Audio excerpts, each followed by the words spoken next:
What I am amazed at is that serious thinkers today continue to ask us to choose between God and science.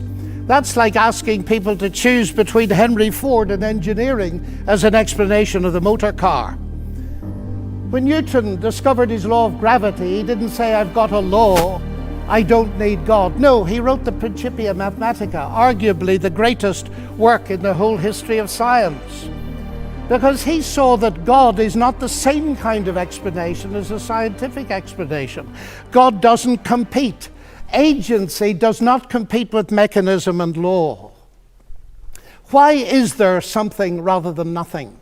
Alan Sandage, the brilliant cosmologist who became a Christian in his 50s, said God is the answer to that question. But people are now so desperate to show that the universe created itself from nothing, which seems to me to be an immediate oxymoron. If I say X created Y, I'm assuming the existence of X to explain the existence of Y. If I say X created X, I'm assuming the existence of X to explain the existence of X, which simply shows that nonsense remains nonsense even if high-powered scientists utter it. It reminds me a little bit of G.K. Chesterton, who said, "It is absurd to complain that it is unthinkable for an unthinkable God to make everything out of nothing, and then to pretend that it is more thinkable that nothing should turn itself into everything." The heavens declare the glory of God, says the ancient psalm. And we've unraveled a bit of that, seeing the fine-tuning of the fundamental forces of nature. It's something that's so striking to scientists that it demands explanation. And it seems to me that Arno Penzias hit it right.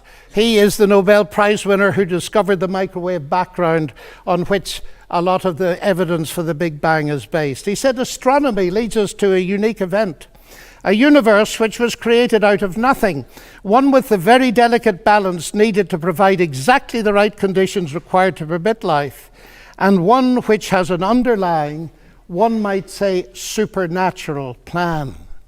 But I want to come to what I think is one of the fundamental arguments for theism. I take it this house believes in reason. That's why we're all here. And as a scientist, I believe that the universe is rationally intelligible. That is something that has struck some of the geniuses of science as demanding an explanation. Einstein said the only incomprehensible thing about the universe is that it's comprehensible. And Wigner talked about the unreasonable effectiveness of mathematics. How is it that a mathematician thinking in her head in here can come up with equations that seem to fit the universe out there? Well, how is it indeed?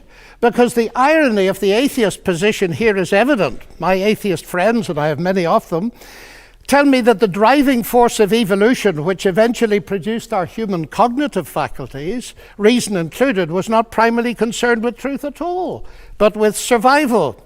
And we all know, ladies and gentlemen, what has often happened and still happens to truth when individuals or commercial enterprises or nations feel themselves threatened and struggle for survival. A leading philosopher, Alvin Plantinga of Notre Dame, says if atheists are right that we are the product of mindless, unguided natural processes, then they have given us strong reason to doubt the reliability of human cognitive faculties, and therefore inevitably to doubt the validity of any belief that they produce, including their atheism. Their biology and their belief in naturalism would therefore appear to be at war with each other in a conflict that has nothing at all to do with God. Yet my atheist friends still insist that it is rational for them to believe that the evolution of human reason was not directed for the purpose of discovering truth. And yet it is irrational for me to believe that human reason was designed and created by God to enable us to understand and believe the truth. Curious logic. By contrast with that, biblical theism asserts that ultimate reality is personal and intelligent, and the reason science works, and this was the motivating force that drove the great pioneers of science, is that the universe out there and the human mind in here that does the science are ultimately the product of the same intelligent divine mind. Human beings are made, we are told, in God's image. And that means that science can be done. That makes infinitely more sense to me as a scientist than atheism does. Now here's an irony, because atheism has no ultimate hope of justice by definition. The vast majority of people in the history of the world have died without justice and will die without justice. And if death is the end, then of course they have no hope of ultimate justice. But the promise in the New Testament, guaranteed by the resurrection of Jesus, is that he is to be the judge in the coming day. So, ladies and gentlemen, those are some of the reasons why I believe that God is real and worthy to be trusted. Thank you.